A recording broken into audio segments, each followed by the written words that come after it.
Inselmilkom. Iltqajna biex nagħtu r-rendikont tal-COVID situation hawn Malta.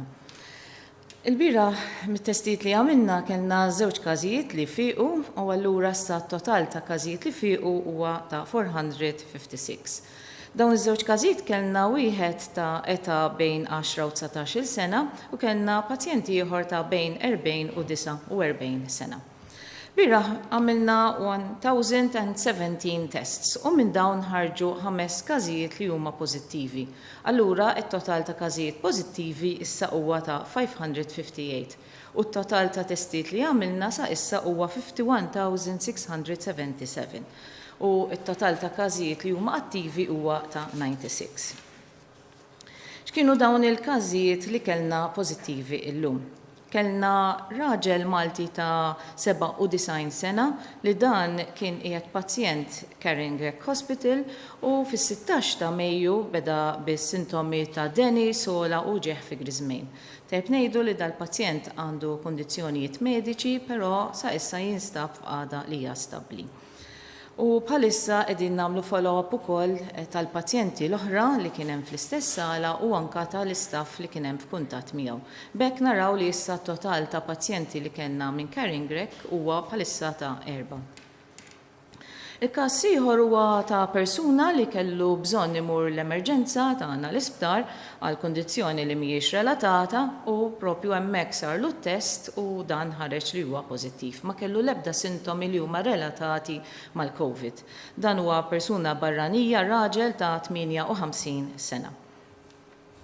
Il-każ ieħor huwa ta' marra Maltija ta' 34 sena li din kellha sintomi fis-6 ta' Mejju bi Grizmejja Jiġawa u din il-persuna kienet diġà ttestjata pers li din kienet healthcare worker li taħdem f'ward fejn kellna numru ta' każijiet, però la darba ħarġula s-sintomi issa għamilni l-arġajna t-test u propju ħareġ pożittiv. Persuna oħra hija mara ta' 24 sena ta' nazzjonalità barranija li din ukoll taħdem bħala carer ġal-isptar tagħna ġal-ward l-oħra li kellna xi każijiet ukoll u din ma kellha l-ebda sintomi u parti mill-screening tagħna tal-istaff li jaħdmu fil-ward din propju ħarġet pożittiva u allura hemmhekk qiegħda wkoll f'kwarantina. Għanna persuna oħra ta' nazzjonalità barranija wkoll raġel ta' 41 sena u dan ġi testing hub tagħna ma kellu l-ebda sintomi però xtaq li jagħmlulu t-test u ħareġ propju pożittiv. U allura daw kienu il-5 każijiet li propju kellna rlu. Bħalma qegħdin taraw is-sitwazzjoni dvarja, in-numri tagħna jvarjaw minn ġurnata l-oħra li xaħna pajjiż li huwa pjuttost żgħir, allura l-każijiet ivarjaw u qegħdin naraw ukoll li qed ikollna numru minnhom li mhux qed ikollhom l-ebda sintomi. Dan huwa sforz tal-enhanced testing li qegħdin nagħmlu u dan huwa importanti ħafna li nibqgħu nagħmluh għaliex aħna meta nkunu qegħdin naqbdu dawn il-każijiet huwa importanti li dawn il-persuni jiġu żolati ħalli huma ma jferxux iktar il-virus u bekk huwa l-aħjar mod li inti tkun tista' propju tikkontrolla din il-pandemija. Welcome everyone. This is the medical bulletin for COVID in Malta. Yesterday we had 2 recovered cases, so the total number of recovered cases is 456. We had 1 patient who recovered within the age group of 10 to 19 years and another patient within the age group of 40 to 49 years. Yesterday we continued to do more tests and the total tests that we have done yesterday was 1,017 and from these we had 5 positive cases. We had a number of positive cases who were symptomatic and a number of these 5 who were also asymptomatic. The total positive cases is 558 out of a total of 51,677 and the total of active cases is 96. This is a situation whereby we are seeing that the number of cases that we're seeing on every day is changes and the small numbers change from day to day and we see how the overall situation is in Malta because Malta is a small country so the numbers change. What is very important is that we continue with the testing regime in this transition phase that we are now, so that any cases that we identify in the community will be controlled through isolation and contact tracing. This is the start of the transition. This transition phase is very important for us, and something which is very important in any transition phase is the enhancement of testing and to continue to monitor the situation and also identification of any cases. Thank you. Naddu għal ġurnalisti, Times of Malta, Sara. Grazzi, Prof. Gawci. Kemm hemm healthcare workers bħalissa fi kwarantina u x'persentaġġ u dan mit-total ta' healthcare workers f'Malta? U t-tieni mistoqsija hija llum l-MFA se tieħu deċiżjoni fuq il-futbol. Tikkunferma li l-linji gwida għall-isport se jkun hemm distinzjoni bejn individual u team sport u anke contact sport? Iva, bħala persuni li qegħdin bħalissa f'kwarantina mill-carers u mill-healthcare workers li għandna propju jaħdmu f'Mater Dei huwa ta' 287. Bħalma taraw dan huwa numru li huwa sostanzjali, però huwa importanti li meta inti jkollok healthcare workers li kienu qegħdin f'kuntatt jew inkella huma ikunu propju huma pożittivi, dan huwa importanti ħafna aħna li naqbduhom u li aħna nassiguraw li dawn ma jkollhomx kuntatt ma' healthcare workers oħrajn u anka pazjenti. Il-healthcare workers huma importanti ħafna għalina, importanti għax qed jagħtu s-servizz lil pazjenti li vera huwa bżonnu, però aħna ma nistgħux nirriskjaw li jkollok xi ħadd li jista' joħorġulu s-sintomi at any point in time u għalhekk hija r-regoli tal-kwarantina. Fuq l-sports, aħna qegħdin nagħmlu assessment tagħna ħalli tara x'inhuwa l-sports li jista' jkollu l-iktar riskju għal COVID. U l-iktar importanti naraw li dak sports li huwa non-contact sports huwa l-iktar sport li jista' jkun hemm inqas riskju għal trasmissjoni għal ħaddieħor. Xewna Malta Independent? Sellimlek Prof. Gawci. Illum għandna 3 mistoqsijiet għalik pers il-bieraħ kellna problemi tekniċi u ma kellix ċans nistaqsi. Lili retorika politika, inti tajt kemm fuq il-medja soċjali, kemm f'dawn il-press conferences kif ukoll f'diversi programmi l-isptar temporanju għandu jkun hemmhekk għaliex mhux neċessarjament se jintuża biss għall-pazjenti li huma morda bil-COVID, imma jista' jkollna sitwazzjoni f'Ottubru fejn ikollna pazjenti kemm bil-COVID kif ukoll l-influenza. Inti taqbel ma' deċiżjoni lill-Prim Ministru ħal-bieraħ li dan isirx iva jew le u x'se jsir minn dak l-apparat kollu li xtara. It-tieni mistoqsija hija rigward ir-restoranti. Prof. Gawci, intom qed tgħidu li se jiftħu ir-restoranti.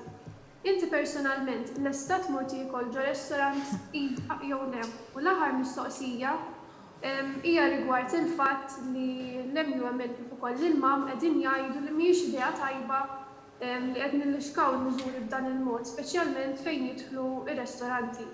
Prof. Gawci, inti taqbel magħhom li r-restoranti m'għandhomx jinfetħu iva jew le għaliex hemm barra hemm konfużjoni sħiħa għaliex l-affarijiet mhumiex qed jintqalu b'mod ċar. Grazzi. Grazzi Xewna.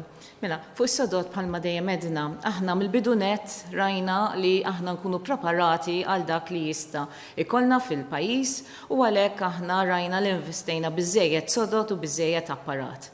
Dan l-apparat u dawn is-sodod iridu jibqgħu hemm available ħalli aħna ikollna xi jkollna s-sitwazzjoni nkunu preparati.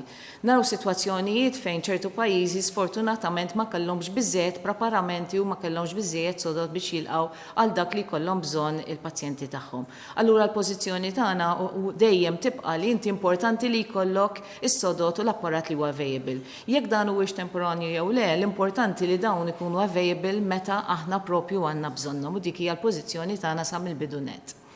Fuq ir-restoranti, aħna għamilna risk assessment tal-miżuri kollha li aħna konna poġġejna fis-seħħ għaliex inti hemmhekk rajna li kien hemm sitwazzjoni meta kien hemm trasmissjoni qawwija fil-komunità, speċjalment meta inti aħna kellna każijiet li bdew ġejjin minn barra u anke trasmissjoni minn persuna għall-oħra fejn kellhom jingħalqu ċertu ristoranti u ħwienet oħrajn.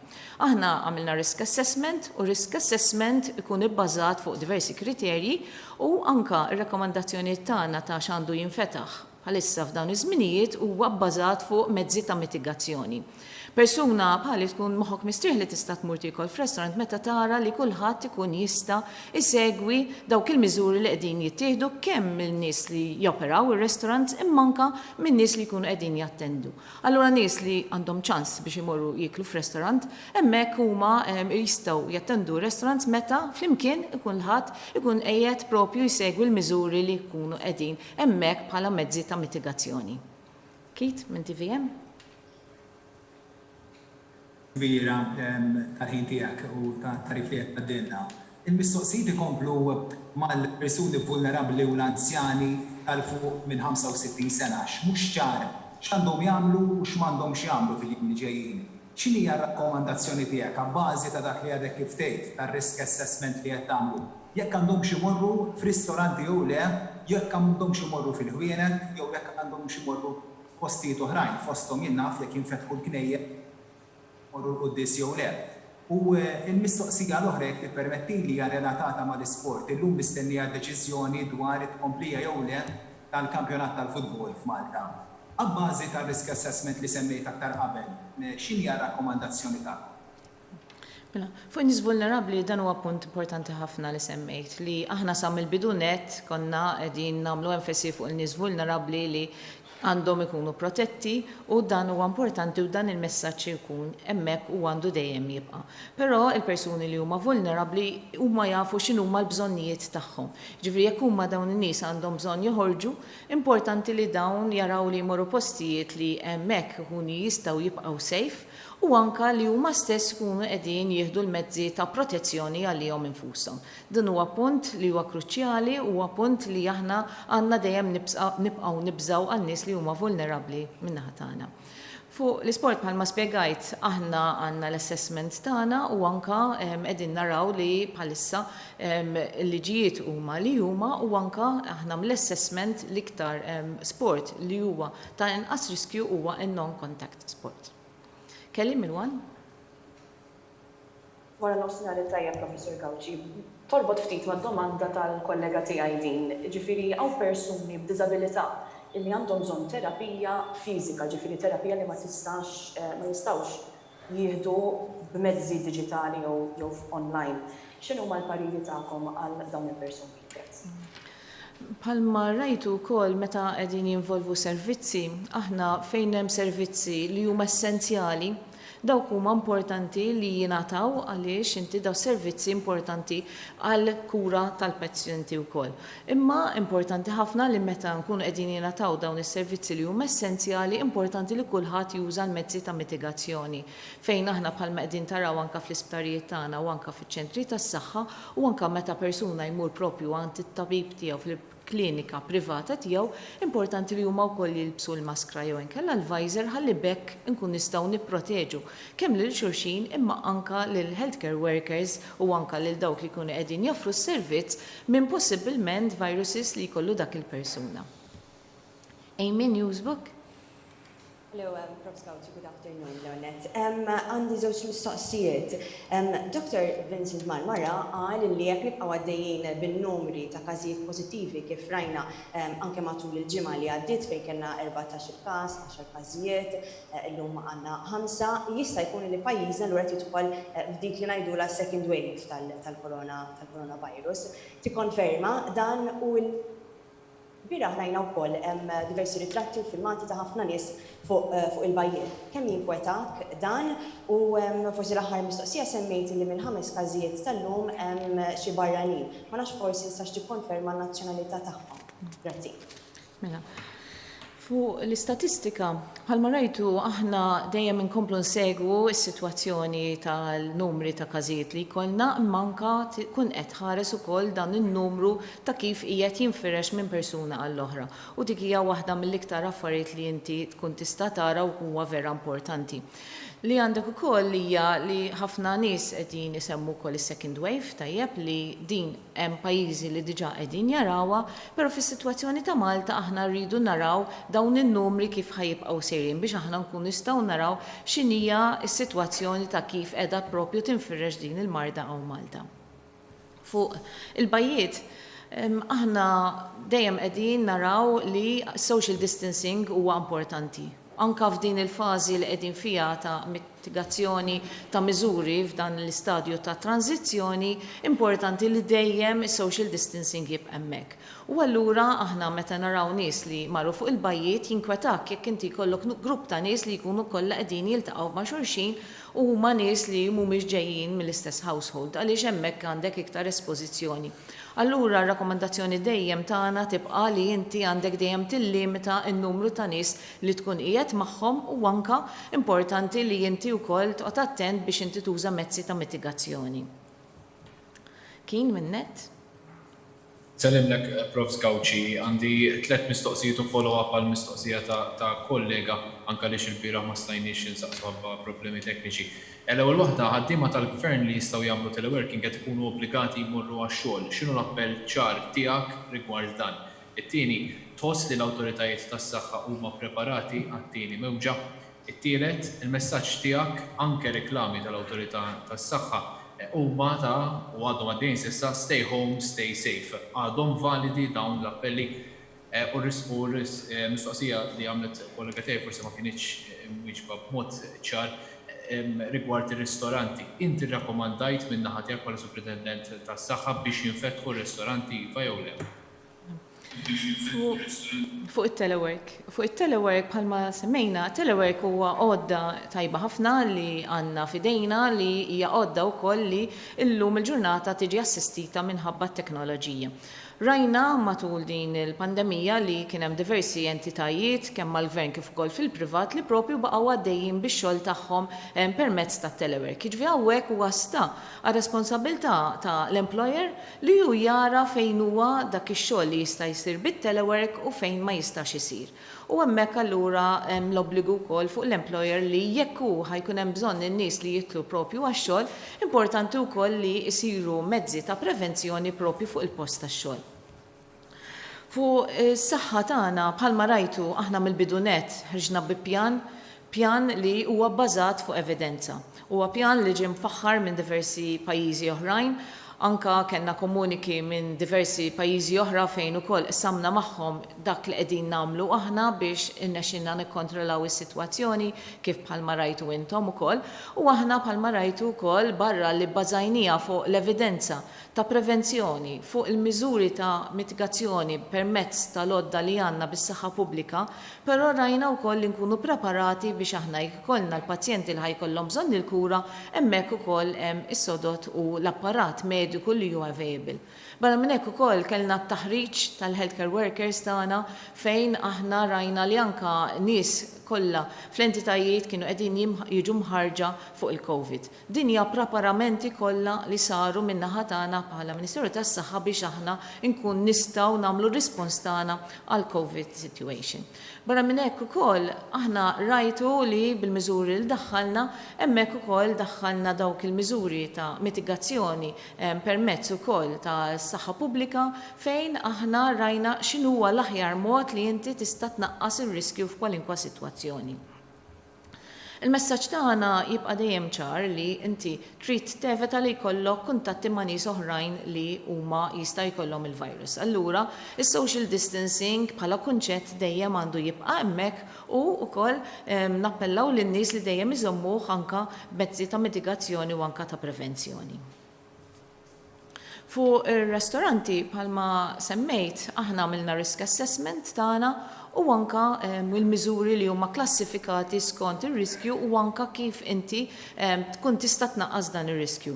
U dawn ħajkunu parti mill-pakkett li aħna skont dan l-assessment li għamilna u anka skont il-pariri li tajna li propju mbagħad jiġu mħabbra skont ir-rilaxxament. Jean Paul mill-Lavin Malta. Good afternoon, Professor Gauci. Now that Malta has launched a COVID-19 antibody test, which is said to have a 100% accuracy rate, when are people going to be tested and how is this going to work? My second question is with regards to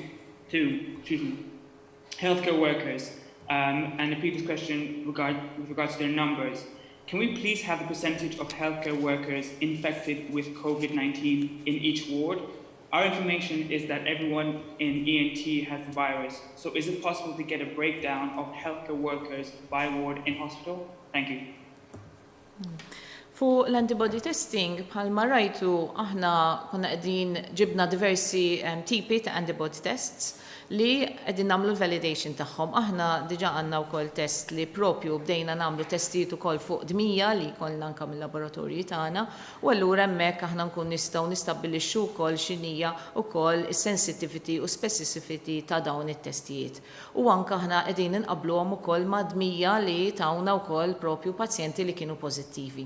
U allura la darba jkollna sitwazzjoni fejn ikollna kit li huwa validu, hemmhekk nkun nistgħu mbagħad inkomplu nżidu iktar it-testijiet tagħna wkoll fil-popolazzjoni.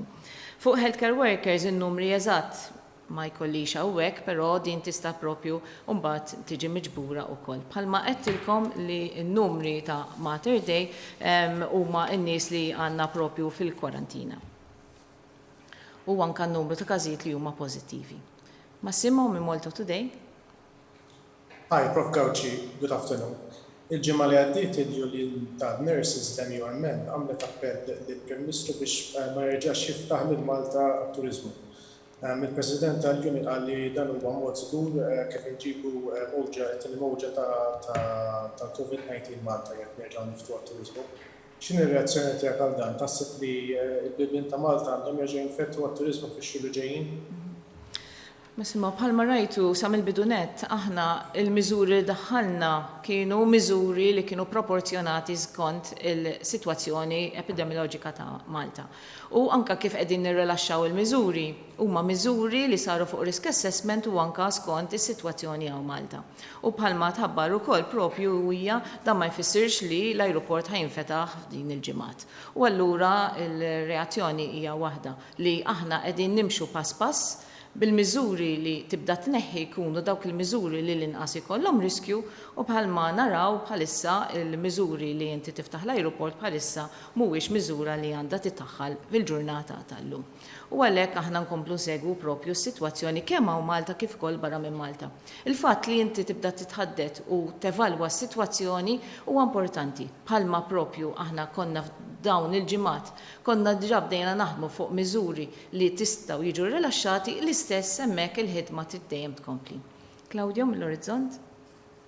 Nsellimlek, Prof. Gauci, il-fatt li saru aktar minn 50,000 test u tista' tgħid ħareġ persuna pożittiva minn kull 100. Kif tipparagunaw dan ma' pajjiżi barranin u jekk dan ifissirx il-sitwazzjoni taħt kontroll?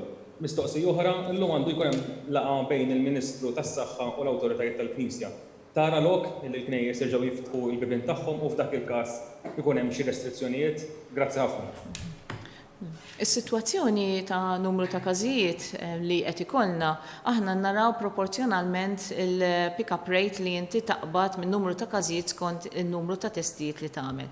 U hemmhekk qegħdin naraw li għandek sitwazzjoni li inti għandek numru ta' każijiet li qegħdin jiġu pożittivi, però wkoll rridu niftakru li inti s-sorveljanza tal-pajjiżi tkun differenti. Għandek pajjiżi li jkunu qegħdin jagħmlu testing fuq persuni li għandhom is-sintomi. Għandek pajjiżi bħal Malta li qegħdin nagħmlu testing kemm fuq dawk in-nies li għandhom is-sintomi imma anke enhanced testing fuq nies li m'għandhomx l-ebda sintomi, u għandek pajjiżi li tant kellhom firxa ta' dan il-virus li jkunu qegħdin jagħmlu testijiet biss fuq dawk in-nies li jkunu qegħdin jidħlu l-isptar. Allura ikun diffiċli li inti tqabbel pajjiż ma' ieħor jekk inti ma tqabbilx propju is-surveillance system tagħhom. Fuq il-sitwazzjoni dwar il-Qudies u l-Knisja propju aħna ħaniltaqgħu mal-awtoritajiet tal-Knisja u hemmhekk ukoll x'tista' tagħmel inti fil-sitwazzjoni kif tista' propju anke l-Knisja tkompli bil-miżuri tagħha u l-funzjonijiet, u allura hemmhekk aħna ħankomplu qegħdin bid-diskussjonijiet mal-awtoritajiet tal-Knisja. Hemmhekk wasalna fit-tmiem tal-mistoqsijiet li kellna min-naħa tal-ġurnalisti. Teb ngħidu wkoll li din hija sitwazzjoni bħalissa li aħna f'Malta qegħdin f'tranzizzjoni. Bħalma rajtu n-numru ta' każijiet imqabblin mal-sitwazzjoni li kellna fejn kellna numru qawwi ħafna ta' każijiet issa propju naqas, u aħna wkoll irridu nkomplu nsegwu s-sitwazzjoni biex in-numru ta' każijiet li jkollna nkun nistgħu propju wkoll inżommuhom baxxi għaliex bekk huwa l-aħjar mod li aħna nkomplu nikkontrollaw dis-sitwazzjoni. U wkoll jiena edha ntaqa' magħkom ta' kuljum biex nkun nistgħu nagħtu randikont mediku tal-każijiet li qed ikollna. U anke peress li issa qegħdin f'dan il-perjodu ta' tranzizzjoni, hawnhekk ħanibda nkun nista' niltaqa' magħkom nhar ta' Tnejn, nhar ta' Erba' u nhar ta' Ġimgħa, ħalli bekk nkun nista' dejjem nibqa' naġġornakom dwar il-każijiet li jkollna matul il-ġimgħa, imma anke wkoll nkun nistgħu nibqgħu niltaqgħu mal-ġurnalisti li jkunu qegħdin iwasslu il-mistoqsijiet li għandhom il-pubbliku. Importanti wkoll li n-numru ta' każijiet qed jibqa' jkun jiġi imtella fuq id-dashboard tagħna li huwa propju wkoll fuq il-website imma wkoll available ukoll fuq is-social media. Allura hemmhekk qegħdin tibqgħu dejjem tiġu informati ta' kuljum ukoll. Minn hawn nixtieq nirringrazzja lil kulħadd, nixtieq nirringrazzja l-ġurnalisti li pubbliku dejjem segwina u lit-tim kollu biex nkun nistgħu waslulkom di trasmissjoni u dak in-nies kollha li qegħdin jaħdmu biex aħna nkunu nistgħu propju nikkontrollaw din is-sitwazzjoni tal-COVID hawn Malta. Insellmilkom il-ġurnata tajba.